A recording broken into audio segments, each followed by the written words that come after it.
Mira and Naina had grown up like sisters, not by blood, but by bond. Raised in the same orphanage, they shared everything: beds, clothes, secrets, and dreams. They were inseparable.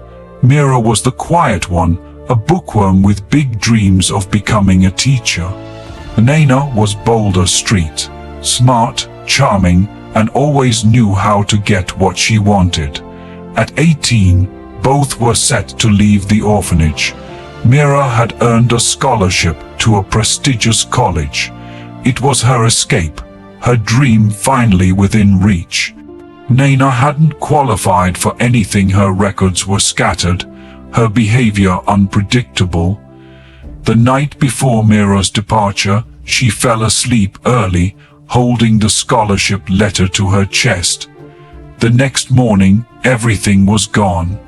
The letter, her certificates, her ID, her name. Naina had disappeared. The orphanage matron said they'd check, but nothing came of it. Days turned into months. Mira had no proof of her education anymore, no identity, no scholarship. It was like she never existed. She tried to explain to universities, to officials, but a girl from an orphanage without documentation was just another story. She worked in kitchens, swept hospital floors, and read discarded textbooks late into the night. Years passed. Her body grew tired, but her mind stayed sharp. Pain became her fuel, and though she never said it aloud, she held on to one thought: one day, Karma will remember me. 8 years later, a government school opened a teaching position in the city. Mira applied. This time, someone believed her story. Her passion was undeniable. She was hired as an assistant teacher. She walked into the classroom wearing a cotton sari and borrowed shoes, but her voice, calm and steady, silenced every room. One day, the school organized a special seminar on women empowerment. A guest speaker was invited, a young woman running a successful NGO for girls. She arrived in a luxury car, wore designer clothes, and introduced herself with confidence. "I'm Naina Mira." Mira's breath stopped.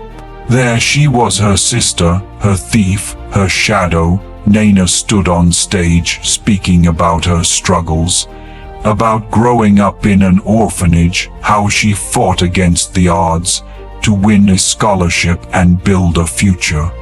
Every word was Mira's stolen truth. The staff clapped, students cheered, but Mira simply walked away. She didn't scream, she didn't reveal the truth. She just watched, quietly, because she knew something Naina didn't. Truth doesn't knock loudly. It seeps in, like sunlight through cracks. A few months later, Naina's NGO applied for a government grant requiring old identity verifications. That's when things started to unravel. Documents were cross-checked.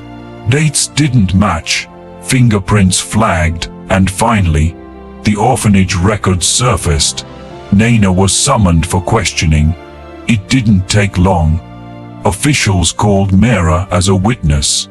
She arrived with nothing more than a single photo: 2 teenage girls, side by side, holding a scholarship letter. Her name barely visible on the edge, the same letter that had once vanished. Naina sat across from her, pale, silent. Mira looked at her not with hatred, but with something worse, pity. "You could have had a sister for life," Mira said softly. "But you chose to steal one." Naina was banned from running any NGO again. Her reputation collapsed. The media didn't scream her name, it whispered her shame. Mira never gloated. She didn't post about it, didn't tell her students. Instead, she started a small night school for orphan girls who had lost their paperwork, their chances, their names. She called it Nom Kai Cartier for the sake of a name, because she knew what it was like to be forgotten. One evening, a girl at her school asked, "Ma'am, did someone ever steal your dreams?" Mira smiled gently and replied, "Yes, but I grew new ones, bigger ones." The girl asked, "And what happened to the one who stole them?" Mira looked at the stars above and said, "Karma tucked her in, right where she belonged." This story teaches us truth may walk slowly, but it never forgets its way. You don't have to chase revenge. Just keep rising one honest step at a time, and let karma do the rest. If this story touched your heart, share it with someone you love. Maybe it'll help them, and if you believe stories like these deserve to be heard, please like, comment, and subscribe to Life Lessons Library. Your one click keeps these stories alive.